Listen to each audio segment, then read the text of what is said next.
Hello, welcome to खत्रीज voices. तो आपका सेकंड पार्ट लेके आए बेटा द इंटरव्यू चैप्टर का। कल हमने किया था the first part of interview, जिसमें हमने इंटरव्यू के पॉजिटिव और नेगेटिव व्यूज लोगों के ऑथर के जाने थे। उसमें हमने फर्स्ट पार्ट कवर किया। Now the second part written by same Christopher Sylvester. पहले ही बताया था ये किस बुक से लिया गया है, पेंगुइन बुक ऑफ इंटरव्यू से चैप्टर लिया गया है। तो this is the second part, जिसमें there is a person name, क्या नाम है उसका, Mukund. You can write Mukund, it's Padmanabhan, ठीक है ना। मुकुंद पद्माना भान, यू कैन से मुकुंद, ठीक है। अगर इसको बोलने में या लिखने में दिक्कत आती है फिर right Mukund, then it's also. और वो किसका इंटरव्यू लेते हैं बेटा, इम्बर्टो इको का, ठीक है ना, जो कि एक नॉवलिस्ट है, एक एकेडमिक, एक प्रोफेसर है, ठीक है ना।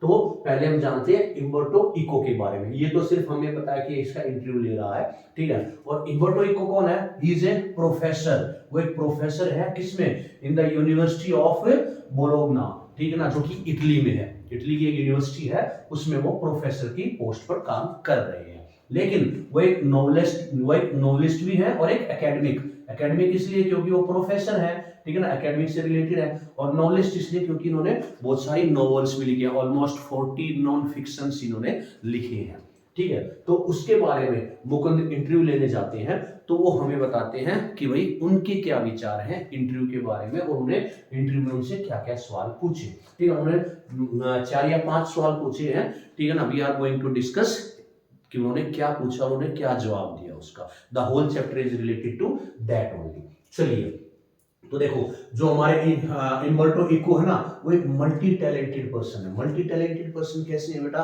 क्योंकि देखिए वो क्या है, स्कॉलर ऑन सिमोटिक्स, ठीक है ना। सिमोटिक्स क्या होता है बेटा, साइन, SIGN, जो संकेत है उनकी भाषा, उनकी स्टडी करते हैं, ठीक है ना। उसके वो स्कॉलर है, ठीक है ना, स्कॉलर यानी कि विद्वान है, वो साइंस को अच्छी तरीके से पढ़ लेते हैं, ठीक है। और दूसरा वो लिटरेरी इंटरप्रिटेशन है, वही जो लेख लिखते हैं उनको, ठीक है ना, अपने व्यूज, अपने आइडियाज देते हैं, अपने सोच विचारों के ऊपर कि भी कैसा है। और मेडिवल एथेस्टिक यानी कि मध्यकालीन इतिहास के वो जानकारी में, हिस्ट्री भी वो पढ़ते हैं, हिस्ट्री की उन्हें नॉलेज है। तो he is a multi talented person. और इन्हीं उनकी इसी जो क्वालिटी है, जो स्किल है उनके अंदर, उसके बारे में डेविड लोज, ठीक है ना, ये एक दूसरे नॉवलिस्ट है, ये भी एक स्कॉलर है, ठीक है ना। वो क्वेश्चन पूछना चाहते हैं कि मुकुंद कहते हैं कि भी मैंने सुना है, डेविड लोज क्या कहते हैं कि how one man can do all the things he does. भाई एक आदमी कैसे, मुझे समझ में नहीं आ रहा, I can't understand how one man can do all these things at one time, ठीक है ना। तो वो कहता है कि मुझे समझ में नहीं आ रहा कि एक इंसान, यानी कि हम ही डज, वो करता है। तो किसके बारे में बात कर रहे हैं हम, इम्बर्टो इको के बारे में बात कर रहे हैं। यानी कि डेविड लोज कहता है कि मुझे नहीं पता कि भाई इम्बर्टो इको कैसे ये सारी चीजें एक साथ कर लेते, कैसे वो इतने कामों को संभाल लेते, कैसे वो इतने कामों में अपने आप इतने परफेक्ट है, ठीक है ना, मुझे नहीं पता, ठीक है। तो ये मुझे आप जवाब दीजिए। ये किसने पूछा क्वेश्चन, मुकुंद ने, कि भाई डेविड लोज का कहना है कि वो इतने काम करते हैं एक साथ, मल्टी टैलेंटेड है, कैसे, मुझे समझ में नहीं आता।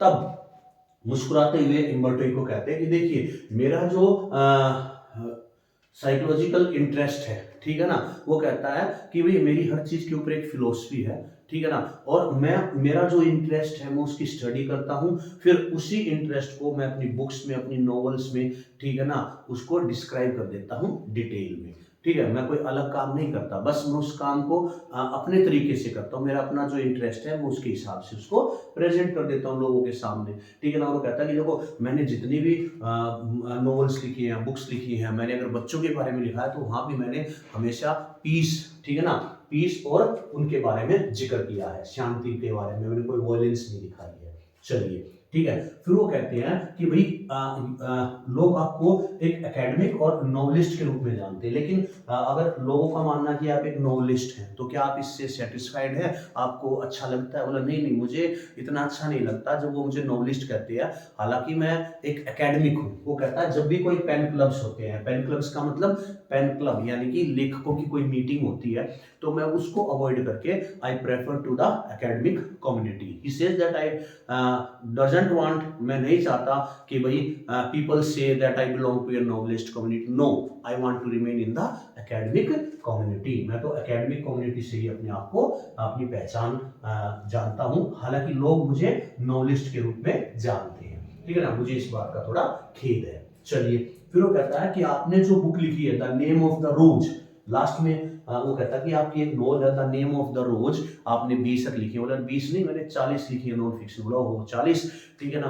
तो आपने जो द नेम ऑफ द रोज लिखी, उसकी कामयाबी का क्या रहस्य है, ठीक है ना, ये अभी किसी को पता नहीं चला। The success of the novel the name of the rose is a mystery, ये इंपॉर्टेंट क्वेश्चन है, ठीक है ना, वो क्या है, तो उसके बारे में कहते हैं कि देखो ये तो मुझे भी नहीं पता अभी, ठीक है ना। जो क्रिटिक्स हैं, जो नॉवल, जो दूसरे क्या कहते हैं, जर्नलिस्ट हैं, वो कहते हैं कि शायद इसमें मेडिवल हिस्ट्री के बारे में बताया गया है इसलिए। लेकिन देखिए नेम ऑफ द रोज में उसने 3 चीजों का जिक्र किया है, किसका, मेटाफिजिक्स का, थियोलॉजी का और मेडिवल हिस्ट्री का। इन तीनों का ताना बाना उन्होंने बुना है और ये नोवेल उन्होंने लिख दी। वो कहते हैं कि देखो मुझे लगता है कि लोगों को ट्रैश चीजें पसंद है, ठीक है ना, ज्यादा जटिल चीजें उन्हें पसंद नहीं है, पता नहीं उन्हें क्या पसंद आता है, मुझे खुद नहीं पता, लेकिन मैंने अपनी नोवेल में इन तीनों का जिक्र किया है, ठीक है ना। तो वो कहते हैं कि शायद आपने मेडिवल हिस्ट्री का जिक्र ज्यादा किया है, इसलिए आपकी नोवेल ज्यादा फेमस होगी, वो कामयाब होगी।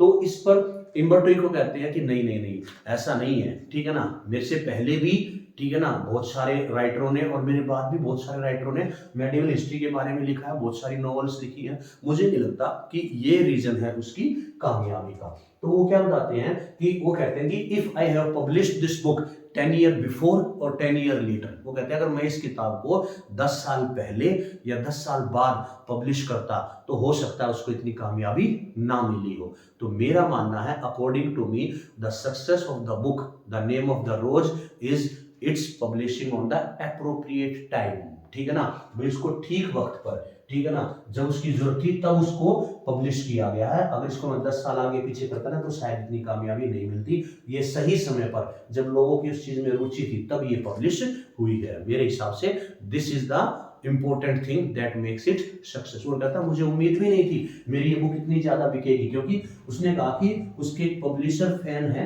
अमेरिकन, ठीक है ना, लेडी, उन्होंने कहा कि सर मैं इसकी ना 300 कॉपीज सिर्फ अफोर्ड कर सकती हूँ, मैं इतनी आपको इसकी पेमेंट दे सकती हूँ पब्लिशिंग की, ठीक है ना, मुझे नहीं लगता ये इतनी वो हो जाएगी। उन्हें खुद यकीन नहीं था, बट अकेले यूएस में उसकी 2 से 3 मिलियन कॉपीज बिकी और टोटल 10 to 15 मिलियन, ठीक है ना, I have written 13 to 15 million जो उसकी कॉपीज थी, they were sold in the whole world, पूरे वर्ल्ड में, ठीक है ना, उनकी इतनी किताबें बिकी और 2 से 3 मिलियन तो सिर्फ यूएसए में ही बिक गई थी, ठीक है ना। तो ये वो कहते हैं अपनी the book the name of रोज के बारे में। वो कहते हैं सर फिर आप इतना टाइम निकालते कहाँ से हो, आप एकेडमिक भी हो, ठीक है ना। तो कहता है देखो मैं राइटर बना हूँ, ठीक है ना, बाय चांस, मैं कोई सोच समझ के नहीं बना, मैं राइटर नहीं बनना चाहता था, ठीक है। तो मेरा क्या है, उसने कहा कि मैं हमेशा नॉवेल्स लिखता हूं मेरे एम्प्टी स्पेस में। एम्प्टी स्पेस का मतलब उन्होंने एक वर्ड दिया है उसको, ठीक ना, इंटरस्टिक्स, ये क्वेश्चन भी बनेगा, what does he say about इंटरस्टिक्स, empty space. वो कहता है कि जैसे आप मेरे से मिलने आ रहे हो, मुझे पता चला भी मुकुंद आ रहा है, ठीक है, मैं 3rd फ्लोर पे हूँ, आप एलिवेटर से आओगे या भाई सीढ़ियों से चढ़ के आओगे, तो मेरे बीच में ये जो इतना गैप है ना कि आप वहां से चलोगे ऊपर तक आओगे, तो मेरे पास ये एम्प्टी स्पेस है, मैं क्या करूंगा, देन आई स्टार्ट राइटिंग, मैं लिखने शुरू कर देता हूँ और मैं कुछ हिस्सा वहां पर लिख देता हूँ, ठीक है ना, मैं अपनी नॉवल का कुछ पार्ट लिख देता हूँ। ऐसे ही जब भी मुझे संडे को फ्री टाइम मिलता है, ठीक है ना, तब मैं ये सारी चीजें अरेंज कर देता हूँ, वरना मैं कोई स्पेशल नहीं हूँ कि मैं बैठा हूँ आज मैंने नॉवल ही लिख ली है, नहीं, ठीक है ना, मैं कहीं जा रहा हूँ, ठीक है ना, मैं बस में बैठा हूँ, मुझे वहां तक जाना है, तो मैं इस वक्त क्या करूँ, तो मैं वहां लिखने लग जाता हूँ जो भी मेरे थॉट्स है, मेरे जो जिस चीज में इंटरेस्ट है, और वो मैं लिखने लग जाता हूँ। तो वो इस चीज को कहते हैं कि वो कहता है कि हमारे हर एक की लाइफ में there is an empty space, हमारी लाइफ में क्या है, एम्प्टी स्पेस है, और ये एम्प्टी स्पेस क्या है, वो कहता है कि अगर हम इस एम्प्टी स्पेस को हटा दें, ठीक है ना, the whole universe will become like our fist, हमारी ये जो मुट्ठी है ना, इतना वो संसार सिकुड़ के बन जाएगा। देखिए आपके और मेरे बीच में एक गैप है, अगर इसको खत्म कर देंगे, ठीक है ना, ये 2 हाथों का गैप, इसको खत्म कर देंगे, तो कहता है चीजें सिकुड़ जाएंगी, श्रिंक हो जाएंगी। तो कहता है कि मैं इसी एम्प्टी स्पेस का फायदा उठाता हूं, ठीक है। तो ये इंटरस्टिक्स का उन्होंने जिक्र किया है, ये क्वेश्चन आ सकता है, ठीक है। तो ये था किसके बारे में, उम्बर्टो इको के बारे में। तो ही इज ए प्रोफेसर, और इसकी एक क्वेश्चन आएगा इसकी राइटिंग स्किल के बारे में, ठीक है ना। उनकी जो राइटिंग स्किल वो कैसी है, वो कहते हैं कि मैं प्लेवे मेथड में लिखता हूँ, मैं नरेट कर देता हूँ चीज़ों को इन ए सिंपल वे, ताकि लोग उसको समझ सके, ठीक है। तो उन्होंने कहा कि मेरी कोई अलग से राइटिंग स्किल नहीं है, बस मैं उसको थोड़ा प्लेवे मेथड में लिखता हूँ, हंसी हंसी में, मजाक मजाक में लिख देता हूँ, ताकि लोगों को ये चीज़ें आसानी से समझ में आ जाए। तो this was about the second part of the interview taken by Mukund. किसका इंटरव्यू लिया, उम्बर्टो इको। कौन है वो, एक प्रोफेसर है, वो नॉवलिस्ट है। ओके बेटा, और ये सारी चीजें जो आपको बताई है, ठीक है ना, ये रिलेटेड है उम्बर्टो इको से। तो आप इसका एक स्क्रीनशॉट ले सकते हैं, and then we are going to discuss, हम इसके बाद डिस्कस करेंगे इसके बारे में क्वेश्चन आंसर्स, इस पार्ट के क्वेश्चन आंसर जो 6-7 बनेंगे। एक और चीज, वो कहता है जैसे लोगों का इंटरेस्ट ना, वो मुझे नॉवलिस्ट के उसमें जानते हैं, वो मुझे एक एकेडमिक नहीं जानते, ठीक है, तो मेरी एकेडमिक्स, मेरी रिसर्च के बारे में क्यों पढ़ेंगे। सिंपल सी बात है, मैंने एक रिसर्च लिखी तो कोई इंटरेस्ट नहीं लेगा, मैंने एक नोवेल लिखी तो वो पढ़ेंगे, नोवेल पढ़ने का शौक है, तो इसलिए वो मुझे नॉवलिस्ट के रूप में जानते हैं, एकेडमिक के रूप में नहीं। जैसे वो खुद कहते हैं कि भाई मैं भी रात को जब फ्री होता हूँ 9 के बाद, तो मैं भी कोई अपना वो नहीं करता, रिसर्च नहीं करता है, मैं कोई वो नहीं लिखता, मैं भी अपने जो सीरियल है टीवी पे वो देखता हूँ। उन्होंने 2 बताया, वो मियामी वाइस और इमरजेंसी रूम, बोला मैं भी ये देखना पसंद करता हूँ। ऐसे ही लोगों को मेरी रिसर्च में कोई इंटरेस्ट नहीं है, उनको नोवेल पढ़ना पसंद है, इसलिए शायद वो मुझे नॉवलिस्ट ज्यादा समझते हैं, ठीक है ना, मेरे रिसर्च वर्क के लिए वो मुझे नहीं जानते। ये उम्बर्टो इको का था पोर्शन। तो आप इसका एक स्क्रीनशॉट ले लीजिए बेटा, then we are going to discuss about the question answers of this part.